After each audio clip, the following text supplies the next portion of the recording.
Hello बच्चों, let's read the question. A metastable state is important for the generation of a laser beam because it assures that here we have four options. A. Spontaneous emission does not occur more often than stimulated emission. B. More photons are emitted than are absorbed. C.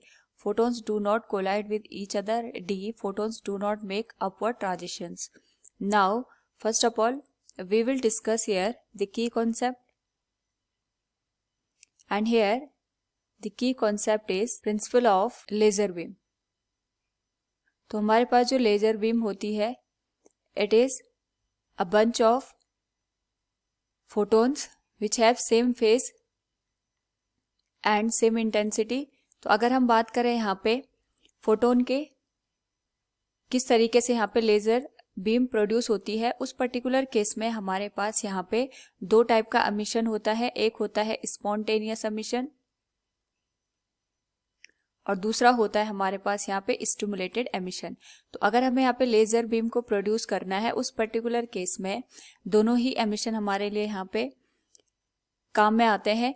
लेकिन अगर हम दोनों को समझे, spontaneous emission हमारे पास होता है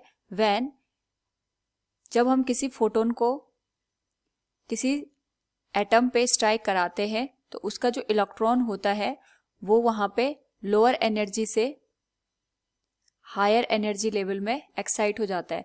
लेकिन जब इलेक्ट्रॉन यहाँ पे हायर एनर्जी लेवल में जाता है, उस पर्टिकुलर केस में वहां पे उसका जो लाइफ स्पैन होता है इट इज वेरी शॉर्ट और वो थोड़ी देर बाद ही अपने अगेन लोअर स्टेट में कम बैक कर लेता है. इस पर्टिकुलर केस में यहाँ पे रेडिएशन प्रोड्यूस होता है. तो यहाँ पे अगर हमें इसकी लाइफ को हायर एनर्जी स्टेट में बढ़ाना होता है, उस पर्टिकुलर केस में हमारे पास मेटास्टेबल स्टेट आती है. मेटास्टेबल स्टेट एक तरीके से वो स्टेट होती है जो इलेक्ट्रॉन को ज़्यादा देर तक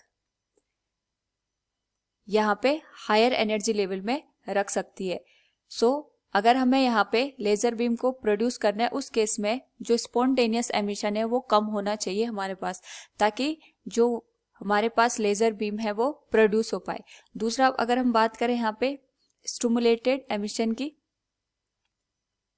तो स्टिमुलेटेड एमिशन एक तरीके से हमारे पास यहाँ पे जो एटम होता है, उस एटम में जो इलेक्ट्रॉन हाई एनर्जी लेवल से लो एनर्जी लेवल में अगर यहाँ पे मूव कर रहा है, उस पर्टिकुलर केस में अगर हम इस पे यहाँ पे फोटोन को स्ट्राइक करा देते हैं तो दोनों के यहाँ पे कोलिजन की वजह से जो इलेक्ट्रॉन होता है वो हाई एनर्जी लेवल से लो एनर्जी लेवल में आता है. साथ में यहाँ पे रेडिएशन प्रोड्यूस होता है और इस रेडिएशन की जो फेज होती है, एम्पलीट्यूड होता है, वेवलेंथ होती है, वो सेम होता है जो कि हमारे पास इंसिडेंट जो लाइट है उसकी फेज और यहाँ पे वेवलेंथ होती है. तो हम कह सकते हैं इस पर्टिकुलर केस में अगर हमें यहाँ पे लेजर बीम को प्रोड्यूस करना है, वहाँ पे हमारे पास जो स्पॉन्टेनियस एमिशन है दैट शुड बी